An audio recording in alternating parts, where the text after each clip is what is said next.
Assalamualaikum warahmatullahi wabarakatuh. Pernahkah engkau merasa bahwa di balik segala doa, di balik segala pencarian, ada sesuatu yang tak terucap, sesuatu yang terus memanggil dari dalam dirimu? Suara itu lembut tapi kuat. Ia tidak terdengar oleh telinga, tapi dirasakan oleh jiwa. Dunia berisik, pikiran sibuk, tapi di balik semuanya, ada keheningan yang menatapmu. Di sanalah Allah menunggu, bukan di langit yang jauh, bukan di tempat yang tak terjangkau, melainkan di dalam dirimu sendiri. Inilah perjalanan menuju tauhid hati, perjalanan kembali pada asalmu, kepada Dia yang tak pernah pergi. Bab 1. Bisikan awal tauhid hati. Di dalam kesunyian yang tidak dicari, kadang jiwa mulai mendengar sesuatu yang tidak bersuara. Ia bukan bunyi, bukan kata, tapi getaran halus yang menyentuh lubuk paling dalam dari kesadaran manusia. Saat itu, seseorang tidak lagi menatap langit untuk mencari Tuhan, sebab ia mulai menyadari bahwa langit itu sendiri hanyalah cermin dari kehadiran yang lebih besar. Kehadiran yang tidak terlihat, tapi selalu ada. Inilah saat ketika hati mulai bertanya, bukan dengan lisan, tapi dengan kerinduan. Siapakah engkau yang membuatku ingin mengenal tanpa alasan? Pertanyaan itu bukan tanda kebingungan, melainkan panggilan cinta dari ruh kepada sumbernya. Dan di titik itu, awal perjalanan tauhid hati dimulai, bukan dari ilmu, bukan dari hafalan, tapi dari rasa yang tiba-tiba hidup dan membangunkan kesadaran dari tidur panjang dunia. Tauhid hati bukanlah sekadar pengakuan bahwa Allah itu esa.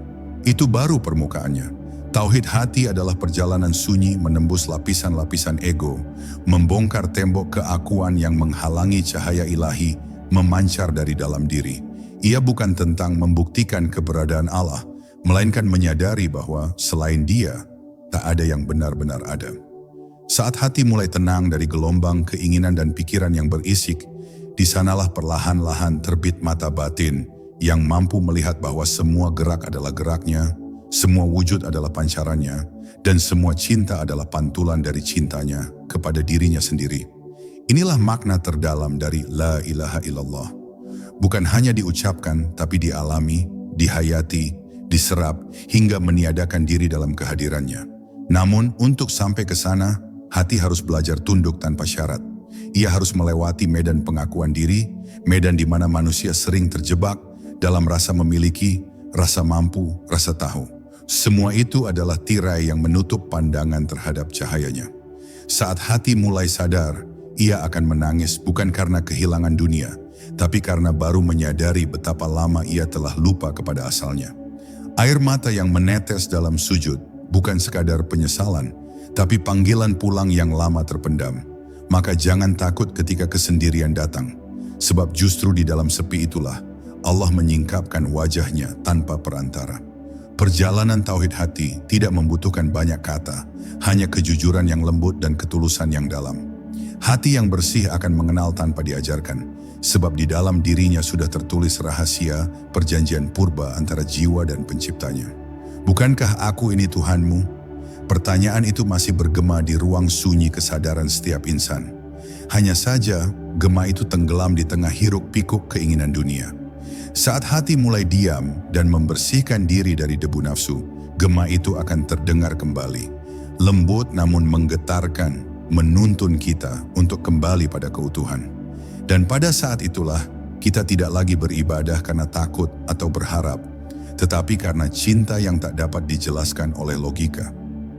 Inilah rahasia awal dari tauhid hati, menyadari bahwa Allah tidak jauh, tidak di luar, tidak di atas, melainkan dekat, lebih dekat dari urat leher, bahkan lebih dalam dari napas yang keluar dan masuk tanpa disadari. Ia bukan sekadar yang disembah, ia adalah yang menghidupkan penyembahan itu sendiri. Maka, siapa yang mengenal Allah dengan hatinya, tidak lagi mencari, sebab yang dicari telah menjadi dirinya sendiri dalam makna yang suci. Bukan berarti manusia adalah Tuhan, tapi bahwa tak ada sesuatu pun selain kehendak dan cahayanya yang nyata. Dan disitulah kedamaian sejati bermula, bukan dari apa yang dimiliki, tapi dari siapa yang disadari sebagai satu-satunya yang ada. Bab 2, pintu keheningan jiwa. Ketika manusia mulai memasuki wilayah sunyi dalam dirinya, ia akan menemukan bahwa keheningan bukanlah kekosongan. Justru di sanalah kehidupan sejati bernafas tanpa suara. Pintu keheningan tidak terbuka dengan usaha keras, tetapi dengan kepasrahan yang lembut. Saat seseorang berhenti melawan arus takdir dan mulai menerima segala sesuatu sebagaimana adanya, pintu itu berderak perlahan dari dalam. Hening bukan berarti diam tanpa kata, melainkan keadaan batin yang tenang dari keinginan dan penolakan. Di dalam keheningan, hati menjadi cermin jernih tempat cahaya ilahi memantulkan wujudnya. Dan ketika cahaya itu mulai memancar dari dalam diri, dunia luar pun tampak berbeda. Bukan lagi medan pertentangan, tapi panggung kasih Tuhan yang memainkan takdir dengan penuh kebijaksanaan. Namun tidak semua jiwa mampu bertahan dalam sunyi. Banyak yang takut pada keheningan karena di sana tidak ada tempat untuk bersembunyi. Di dalam diam kita akan berhadapan dengan diri sendiri, dengan bayangan yang selama ini kita hindari, dengan luka-luka lama yang belum disembuhkan, dengan kepalsuan yang selama ini disamarkan oleh sibuknya dunia. Tapi justru itulah rahmat tersembunyi dari keheningan. Ia memaksa kita untuk jujur, untuk menatap wajah diri yang sesungguhnya tanpa topeng. Dan ketika keberanian itu tumbuh, Allah perlahan menyingkap tabir demi tabir yang menutupi hati, hingga tersisa hanya satu pandangan. Pandangan bahwa tidak ada aku dan engkau, yang ada hanyalah Dia. Keheningan sejati bukanlah hasil dari menghindari kebisingan dunia, tetapi kemampuan hati untuk tetap hening di tengah hiruk-pikuk kehidupan. Seseorang mungkin berada di tengah pasar, namun hatinya tetap berzikir. Ia mungkin berbicara dengan banyak orang, namun di dalam dirinya tetap sunyi, sebab hatinya telah bersandar pada ketenangan yang datang dari Allah. Di tahap ini, kehidupan tidak lagi dianggap sebagai gangguan spiritual, melainkan ladang zikir yang terus hidup. Setiap peristiwa menjadi pesan, setiap pertemuan menjadi cermin, setiap kesulitan menjadi undangan untuk lebih dalam mengenal diri dan mengenal Tuhan. Disitulah seseorang mulai memahami bahwa seluruh alam semesta ini hanyalah ayat-ayat yang hidup, yang jika dibaca dengan hati yang hening akan mengantarkan pada makna yang tak terbatas. Dalam keheningan yang sejati, doa tidak lagi berupa kata-kata. Ia menjadi napas, menjadi getaran lembut di dada yang tidak bisa dijelaskan, namun bisa dirasakan dengan sangat nyata.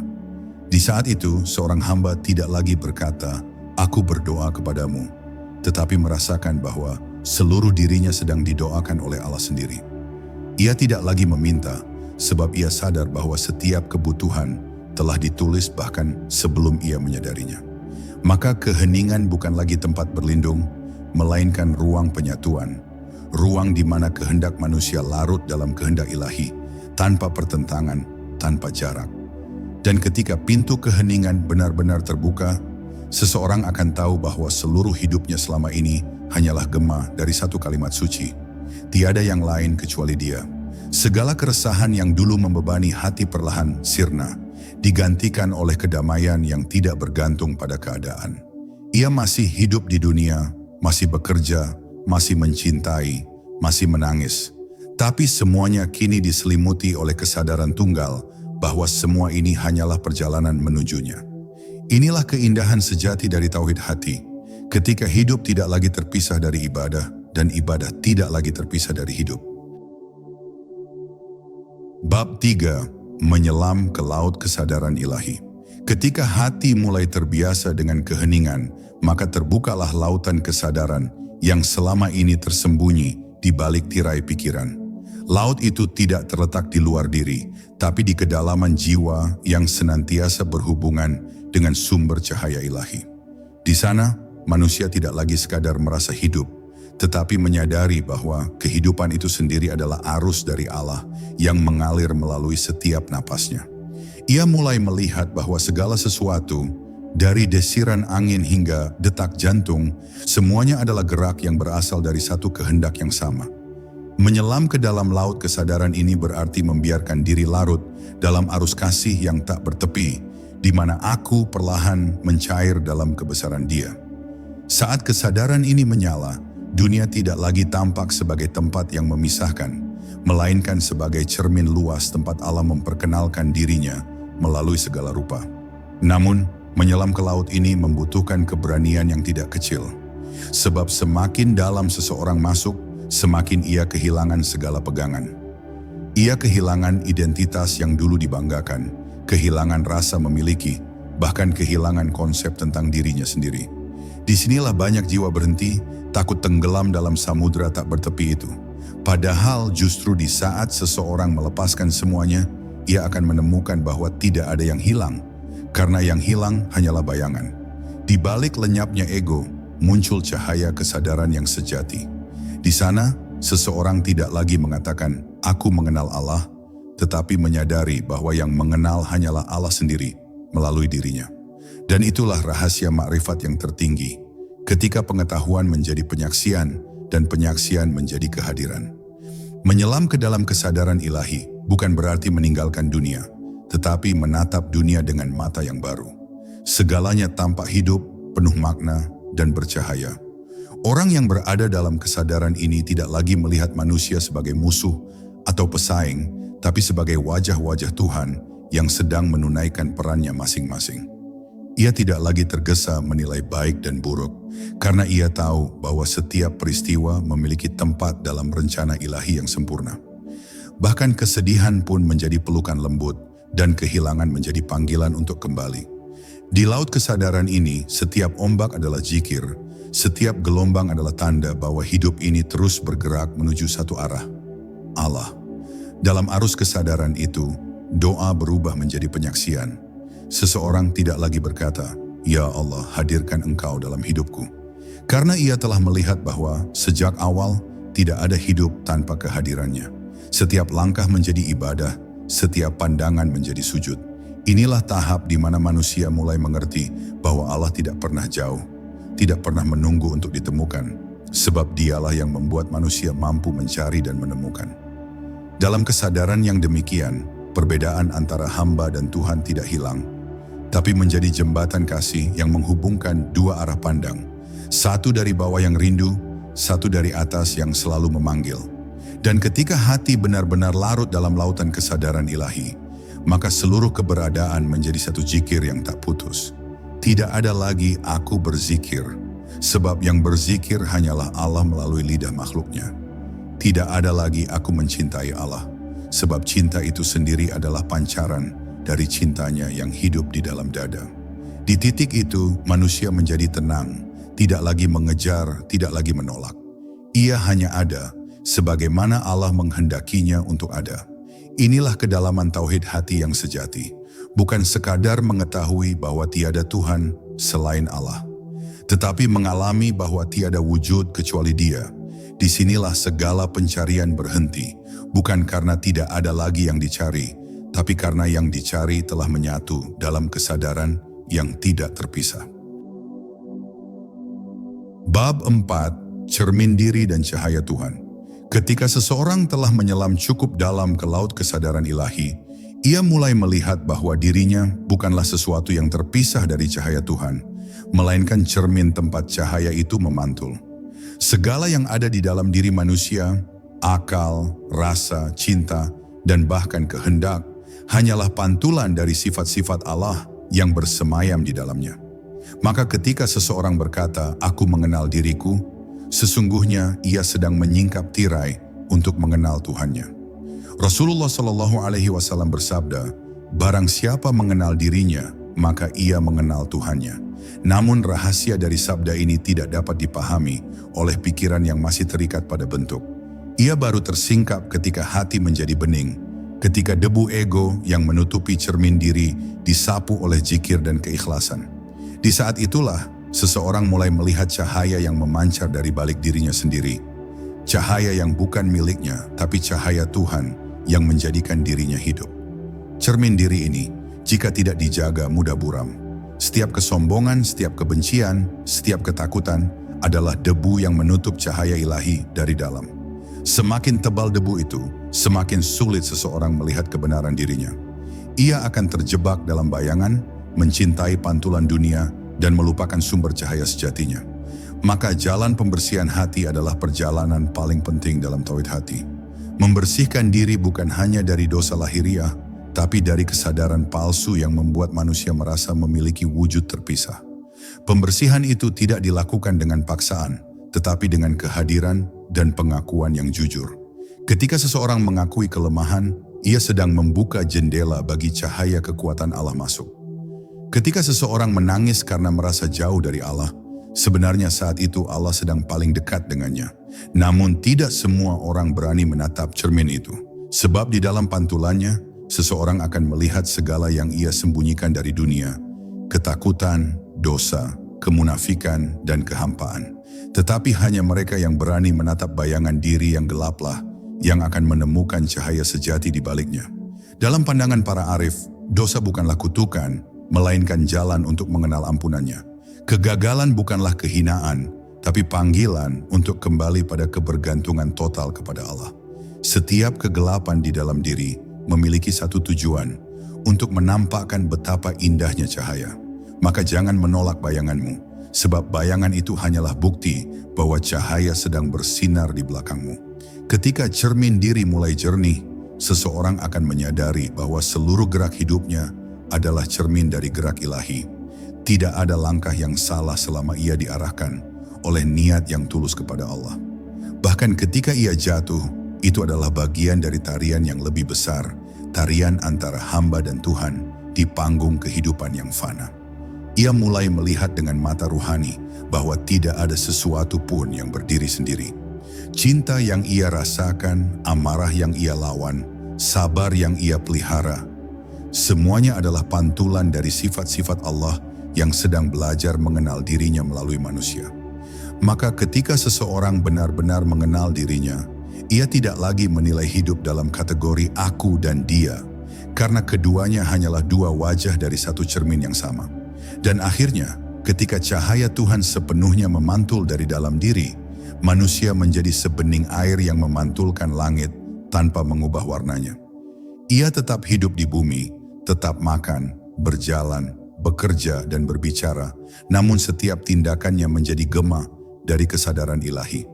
Inilah keadaan di mana hamba tidak hilang, tapi juga tidak terpisah.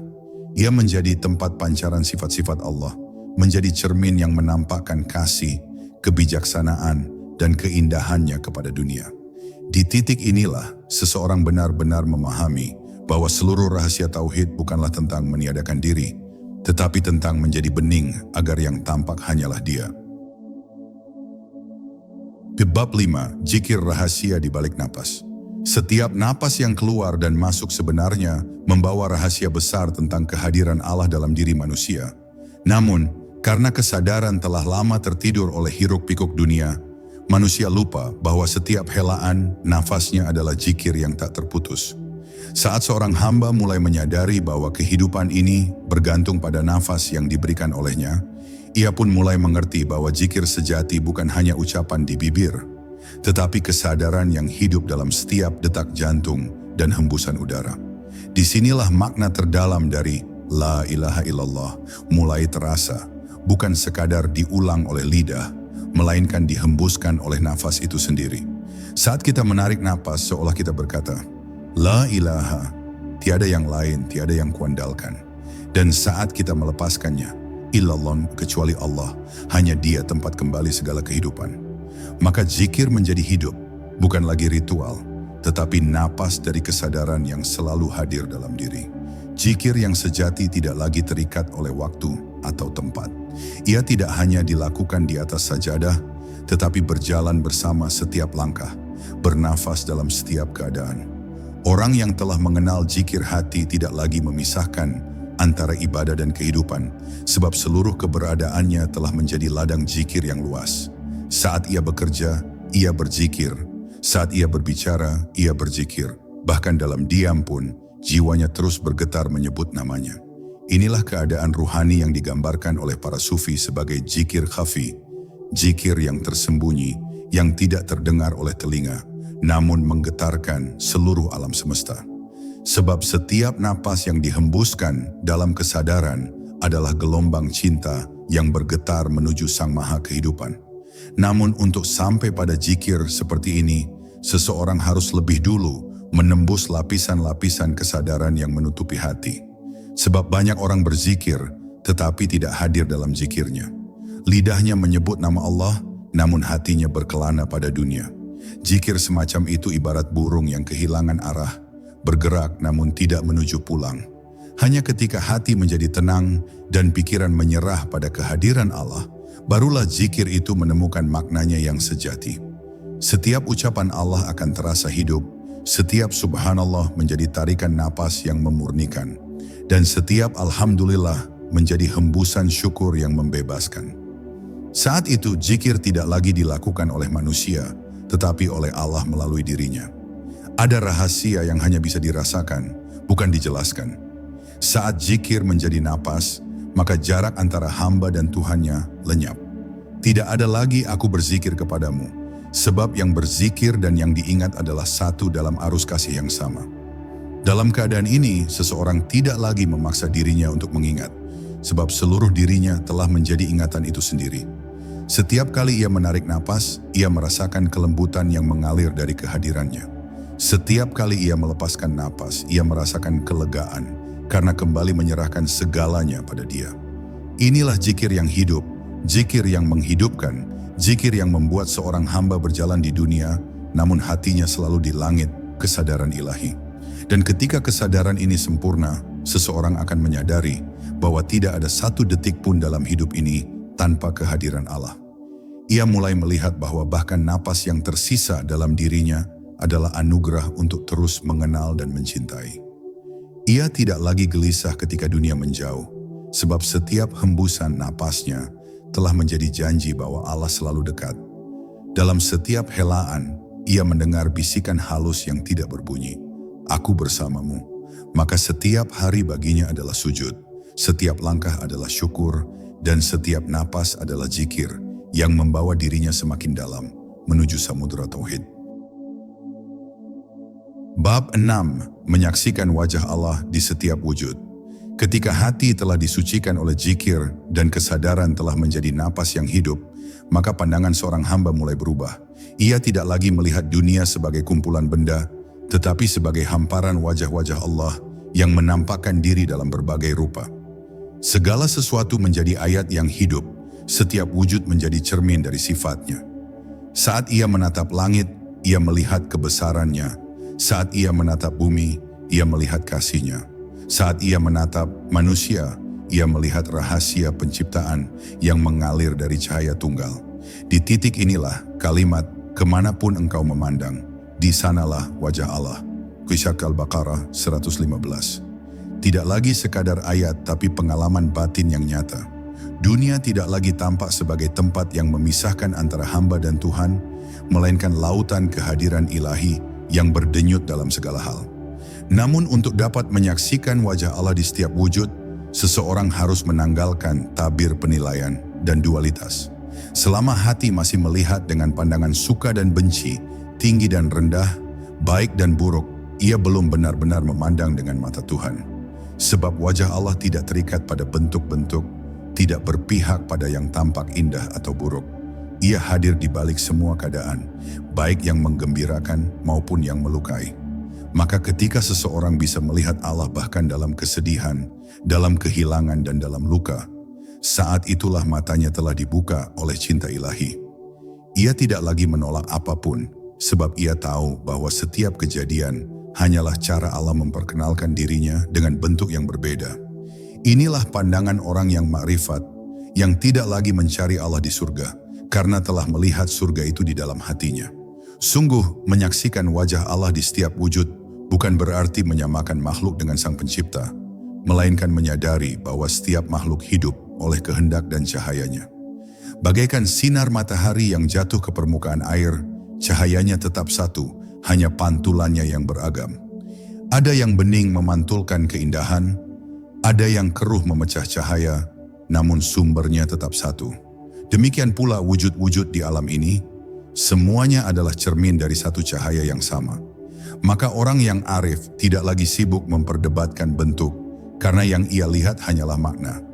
Ia tidak lagi terpesona oleh rupa, karena yang ia cintai hanyalah Sang Pemilik rupa. Dalam setiap tatapan, ia menemukan kehadirannya, Dalam setiap detik, ia menyaksikan kasih-Nya mengalir tanpa henti. Ketika pandangan ini telah menetap di dalam diri, seseorang tidak lagi mudah terguncang oleh perubahan dunia. Ia tidak lagi kecewa pada manusia karena ia tahu bahwa setiap perlakuan adalah bagian dari takdir Allah untuk mengajarkan sesuatu. Ia tidak lagi sombong ketika dihormati sebab ia tahu bahwa pujian hanyalah pantulan dari kemurahan Allah. Ia tidak lagi membenci ketika direndahkan sebab ia melihat bahwa hinaan pun adalah alat untuk melembutkan hatinya. Dengan kesadaran ini, hidup menjadi ladang penyaksian, bukan medan perjuangan ego. Segalanya menjadi damai, sebab di balik setiap bentuk yang ia lihat hanyalah Allah, yang esa, yang tidak terbagi, yang selalu ada di balik semua yang tampak. Dan ketika hati benar-benar terlatih memandang dengan pandangan ilahi, maka seluruh kehidupan menjadi ibadah yang tak terucapkan. Ia bergaul dengan makhluk tanpa melupakan Sang Khalik. Ia mencintai tanpa memiliki, memberi tanpa mengharap balasan, dan hidup tanpa takut kehilangan. Setiap pandangan matanya menjadi sujud, setiap senyumnya menjadi rahmat, setiap geraknya menjadi zikir yang tidak berhenti. Inilah keadaan tertinggi dari tauhid hati, ketika penyaksian bukan lagi upaya, tetapi menjadi keadaan alami dari jiwa yang telah larut dalam kehadirannya. Disinilah makna sejati dari ihsan lahir. Menyembah Allah seakan-akan engkau melihatnya, dan bila engkau tidak melihatnya, maka yakinlah bahwa Dia melihatmu. Sebab bagi hati yang telah tercerahkan, menyaksikan wajah Allah bukan lagi harapan, melainkan kenyataan yang terus hidup dalam setiap tarikan napas. Bab 7. Keheningan takdir dan penyerahan total.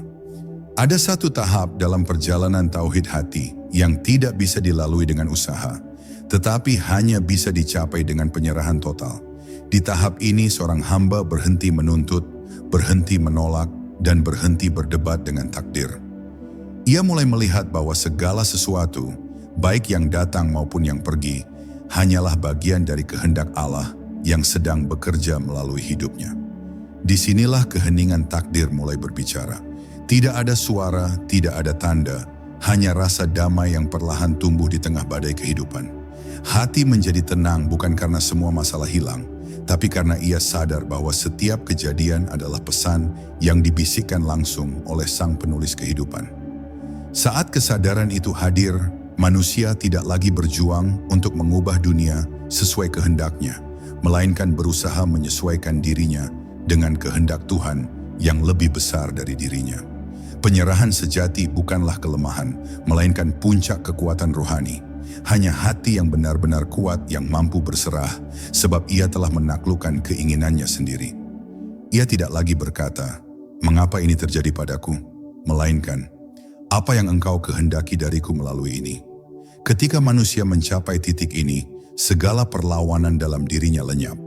Ia menerima kesenangan tanpa terikat dan menerima kesedihan tanpa tenggelam. Ia tahu bahwa keduanya berasal dari tangan yang sama. Tangan kasih Allah yang menuntun setiap jiwa sesuai takdirnya masing-masing. Dalam penyerahan seperti ini, seseorang tidak lagi mencari keselamatan karena ia tahu bahwa selama berada dalam kehendak Allah, ia telah diselamatkan. Ia tidak lagi takut kehilangan karena ia menyadari bahwa apapun yang diambil bukanlah miliknya dari awal. Takdir yang dulu tampak keras kini berubah menjadi lembut di hadapan hati yang telah mengenal Allah. Ia mulai memahami bahwa bahkan ujian yang paling pahit pun adalah bentuk rahmat yang belum disadari. Setiap kesulitan adalah cara Allah mendidik jiwanya agar lepas dari keterikatan. Kadang Allah mengambil sesuatu bukan karena membenci, tapi karena ingin memberi ruang bagi sesuatu yang lebih tinggi. Kadang Allah menunda jawaban doa bukan karena menolak, tapi karena sedang menyiapkan hati agar siap menerima anugerah yang lebih besar. Maka seorang hamba yang makrifat tidak lagi mendesak waktu, sebab ia tahu bahwa waktu pun tunduk kepada kehendaknya. Ia berjalan perlahan dalam ketenangan, sebab ia percaya bahwa setiap langkahnya telah ditulis sebelum ia dilahirkan. Ketika penyerahan ini telah menjadi napas hidupnya, seseorang tidak lagi memisahkan antara takdir baik dan buruk. Ia melihat bahwa semua berasal dari satu sumber dan tidak ada sesuatu pun yang terjadi di luar izinnya. Maka yang disebut keheningan takdir bukanlah keadaan tanpa peristiwa, melainkan keadaan batin di mana segala peristiwa diterima dengan kesadaran tunggal bahwa semua ini adalah Dia yang sedang menampakkan diri dengan berbagai rupa. Hati menjadi hening bukan karena tidak ada gelombang, tapi karena telah menyatu dengan lautan. Dalam keheningan seperti ini, seseorang tidak lagi berdoa agar hidupnya mudah, melainkan agar hatinya lapang untuk menerima apapun yang Allah kehendaki. Dan akhirnya, penyerahan total bukan lagi pilihan, melainkan keadaan alami dari jiwa yang telah mengenal asalnya. Ia tidak lagi bertanya kemana takdir akan membawanya, sebab ia tahu kemanapun ia dibawa, tetap dalam genggaman Allah.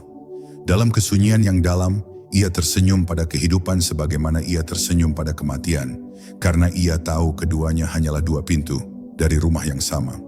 Disinilah makna tertinggi dari tauhid hati mekar sepenuhnya. Bukan hanya mengakui keesaan Allah, tetapi hidup di dalamnya, larut dalam arus kehendaknya tanpa sisa perlawanan. Dan di saat itu, manusia tidak lagi merasa hidup karena dirinya, melainkan karena Allah yang hidup melalui dirinya. Maka heninglah hati yang telah menyatu dengan takdir, sebab di dalam diamnya, Allah sedang berbicara dengan bahasa yang hanya bisa didengar oleh jiwa yang telah pasrah sepenuhnya. Bab 8. Cinta Ilahi, api yang menyucikan jiwa. Di balik segala perjalanan ruhani, ada satu kekuatan yang menjadi nadi dari seluruh gerak menuju Allah. Cinta. Cinta ilahi bukan sekadar perasaan lembut yang membuat hati tenang, melainkan api yang menyucikan jiwa dari segala selain Dia. Ia membakar keterikatan, menghancurkan keakuan, dan melelehkan dinding pemisah antara hamba dan Tuhan. Dalam cinta seperti ini, seseorang tidak lagi mencintai karena alasan, karena wajah, karena manfaat, atau karena balasan. Ia mencintai karena tidak bisa tidak mencintai, sebab hatinya telah mengenal sumber segala cinta, dan dari sana mengalir rasa yang tak bisa dijelaskan, hanya bisa dirasakan. Cinta ilahi bukan hasil dari usaha manusia, tapi anugerah yang lahir ketika Allah berkenan menyingkap tirai antara dirinya dan hati yang tulus mencarinya. Maka saat api itu menyala, dunia tak lagi sama, sebab yang dilihat bukan lagi bentuk, tetapi makna yang mengalir darinya. Cinta ilahi adalah ujian, bukan kenyamanan. Ia akan menguji apakah seseorang mencintai Allah atau mencintai dirinya sendiri yang merasa mencintai Allah. Di saat cinta ini datang, seseorang akan diuji dengan kehilangan, kesepian, dan ketidakpastian. Sebab hanya melalui kehampaan itulah Allah mengajarkan makna, tiada yang lain kecuali Aku. Cinta yang sejati tidak meminta balasan, tidak menuntut pengakuan, tidak membutuhkan pengertian. Ia hanya memberi, bahkan ketika tidak dipahami. Orang yang telah disentuh cinta ilahi akan merasa hatinya seperti terbakar. Namun di balik nyala itu, ada kesejukan yang tak dapat dijelaskan. Kesejukan karena tahu bahwa yang mencintai dan yang dicintai adalah satu. Disinilah cinta menjadi zikir dan zikir menjadi cinta. Setiap detik terasa seperti doa, setiap air mata menjadi pujian, dan setiap luka menjadi tanda kehadirannya. Dalam api cinta ini, ego manusia luluh. Ia tidak lagi berkata, "Aku mencintaimu." Sebab di hadapan cinta yang sejati, tidak ada aku yang tersisa. Yang tersisa hanyalah kesadaran bahwa segala cinta berasal dan kembali kepada Allah. Maka ketika seseorang mencintai sesamanya dengan tulus, sebenarnya ia sedang mencintai Allah melalui makhluknya.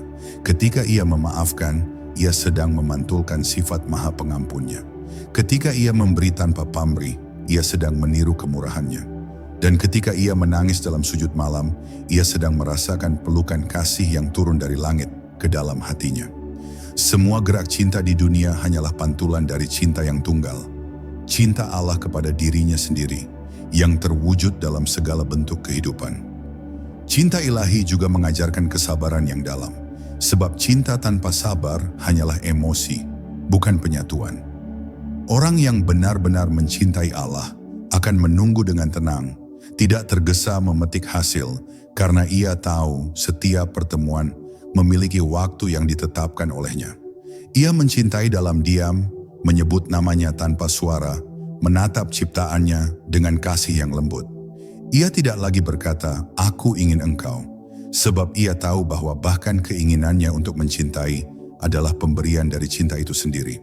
Dalam keadaan seperti ini, cinta menjadi keadaan, bukan pencapaian, menjadi napas, bukan beban, menjadi jalan, bukan tujuan. Sebab pada akhirnya, yang berjalan dan yang dituju adalah satu. Dia yang mencintai melalui hati hambanya.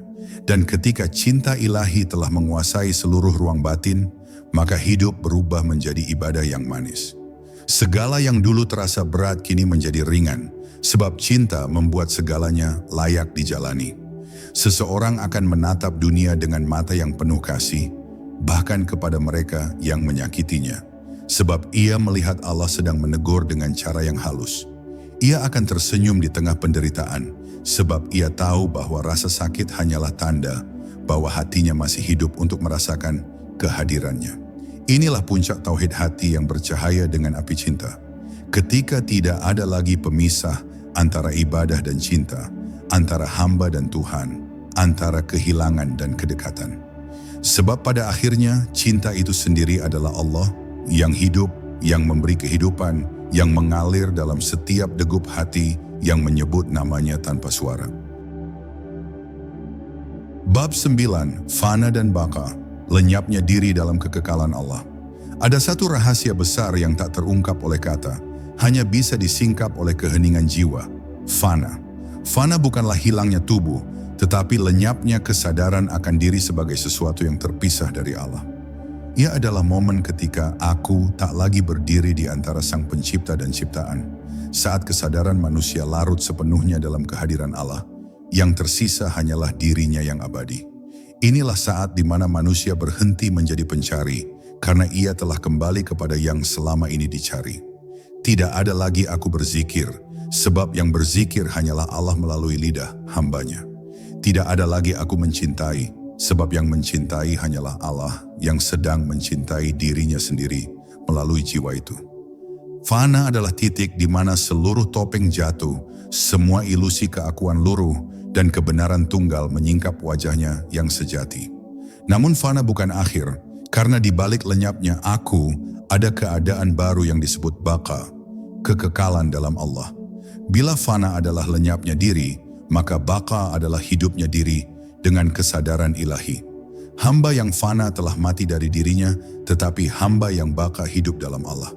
Ia berjalan, namun bukan karena dirinya berjalan. Ia berbicara, namun bukan karena dirinya berbicara. Ia menjadi cermin yang jernih, di mana cahaya Allah memantul tanpa terdistorsi oleh ego dan nafsu. Dalam keadaan baka, seseorang tidak lagi membedakan antara ibadah dan kehidupan, sebab keduanya adalah satu tarikan napas dari kehendak yang sama. Ia berbuat bukan karena ingin pahala, tapi karena tidak mungkin tidak berbuat, sebab kebaikan mengalir melalui dirinya, sebagaimana matahari tak bisa tidak memancarkan cahaya. Fana dan baka adalah dua sisi dari satu perjalanan batin yang agung. Fana menghancurkan ilusi, sedangkan baka menegakkan hakikat. Fana menghapus manusia dari dirinya sendiri, baka mengembalikannya kepada Allah dalam bentuk yang baru. Hamba sejati yang hidup bukan karena dirinya, melainkan karena Allah. Dalam fana, kesadaran manusia dibersihkan. Dalam baka, kesadaran itu dipenuhi cahaya ilahi. Maka orang yang telah sampai pada baka tidak lagi hidup untuk dunia, tapi juga tidak menolak dunia. Ia menatap segala sesuatu dengan pandangan kasih dan kesadaran tunggal bahwa semua ini adalah Dia.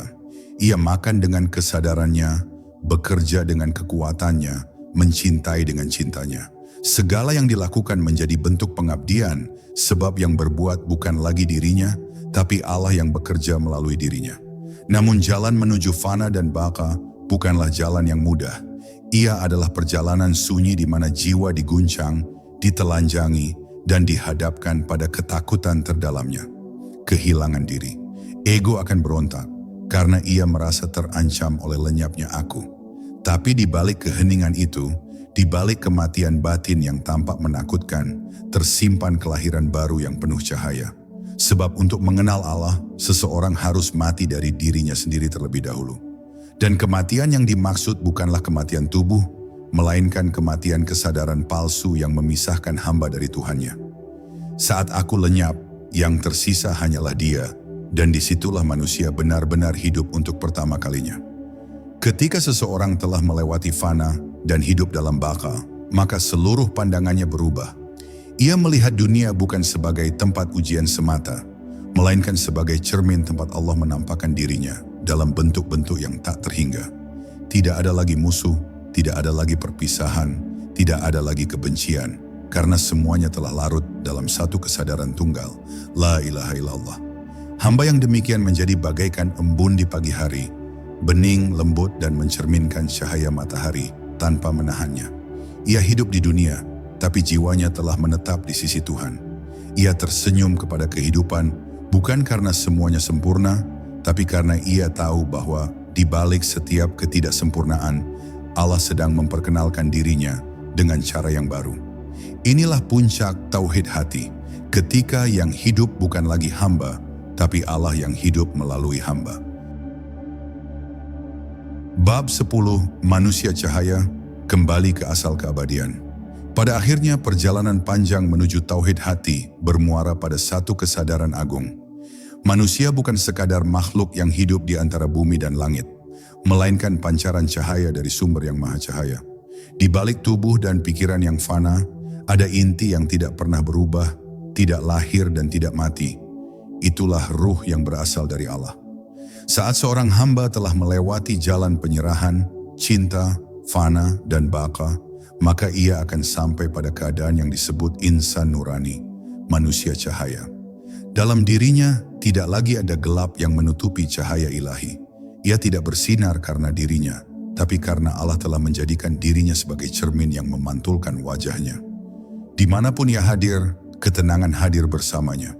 Ia tidak lagi berusaha menonjol, namun keberadaannya menjadi penuntun tanpa suara. Sebab manusia cahaya tidak mengajar dengan kata, tapi dengan keberadaannya yang hidup dalam kehadiran Allah. Manusia cahaya adalah mereka yang hatinya tidak lagi berpusat pada dunia, namun tetap memeluk dunia dengan kasih. Ia tidak memandang dunia sebagai tempat hina, melainkan sebagai ladang bagi cahaya Tuhan untuk berpendar. Ia bekerja, tersenyum, menangis dan mencintai, namun semuanya dilakukan dalam kesadaran tunggal, bahwa semua gerak hanyalah dari dan untuk Allah. Ia melihat setiap manusia sebagai bayangan cahaya yang sama, hanya tertutup oleh debu ego yang berbeda-beda. Karena itu, ia tidak menghakimi, tidak memaksa, dan tidak memusuhi. Ia tahu bahwa setiap jiwa sedang menempuh jalannya masing-masing untuk kembali ke cahaya asal. Ia hanya menjadi saksi yang lembut dan penuh welas asih atas tarian ilahi yang terjadi dalam kehidupan. Dalam dirinya, tidak ada lagi rasa memiliki. Ia tidak mengklaim ilmu, amal, atau kebajikan, karena ia tahu semuanya bukan miliknya. Bahkan dirinya pun bukan miliknya. Ia hanyalah wadah, tempat Allah menunjukkan kebesarannya dalam bentuk yang sementara. Inilah sebabnya manusia cahaya tampak begitu sederhana, namun memiliki daya ruhani yang menembus hati siapapun yang menatapnya. Ia tidak butuh pengakuan, karena cahaya tidak mencari perhatian, ia hanya menerangi. Ia tidak berdebat tentang kebenaran, sebab ia menjadi kebenaran itu sendiri. Dalam diamnya, orang lain merasakan kedamaian. Dalam tatapannya, orang lain merasa diingatkan akan Tuhan, sebab ia hidup tidak untuk dirinya, melainkan sebagai saluran bagi cinta dan kebijaksanaan Allah untuk mengalir ke semesta. Manusia cahaya tidak lagi takut pada kematian, sebab ia tahu bahwa yang mati hanyalah bentuk, bukan esensi. Ia telah merasakan keabadian bahkan sebelum meninggalkan dunia. Bagi dirinya, kematian hanyalah perubahan wujud, dari cahaya yang tertutup tubuh menjadi cahaya yang kembali bebas bersinar. Maka ia hidup tanpa kecemasan, karena setiap napasnya adalah zikir. Ia berjalan di bumi dengan kaki, tapi hatinya berada di langit. Ia bisa berada di tengah keramaian, namun jiwanya tetap sunyi bersama Allah. Hidupnya menjadi saksi bahwa surga bukanlah tempat, melainkan keadaan batin yang telah menyatu dengan kehendaknya. Ia tidak menunggu surga setelah mati, karena surga telah hidup di dalam hatinya. Dan di akhir perjalanan ini, manusia cahaya menyadari bahwa tidak ada yang benar-benar pergi, tidak ada yang benar-benar hilang. Semua yang pernah ia cintai, semua pengalaman yang ia jalani, semua air mata dan tawa, hanyalah gelombang dari satu samudra yang sama, samudra ilahi yang abadi. Maka ia pun tersenyum dalam keheningan yang damai, sebab ia tahu bahwa perjalanan kembali ke Allah bukanlah perjalanan menjauh, melainkan perjalanan kembali ke dalam diri yang paling dalam. Di sanalah sang kekasih telah menunggu sejak awal. Tauhid hati pun mencapai puncaknya, ketika hamba tidak lagi berkata, "Aku mencari Allah," tetapi berbisik dengan lembut, "Aku telah kembali, karena ternyata Engkau selalu ada di dalamku." Dalam kesadaran itu, cahaya dan kegelapan bersatu, waktu berhenti, dan hanya Dia yang tinggal. Satu, abadi, dan maha hidup. Pada akhirnya, semua jalan, semua doa, semua rindu, hanya menuju satu titik, Allah. Jika hatimu tenang, berarti Dia telah menyapamu. Diamlah sejenak dan rasakan, engkau tidak pernah sendiri, sebab yang hidup dalam dirimu adalah Dia yang abadi.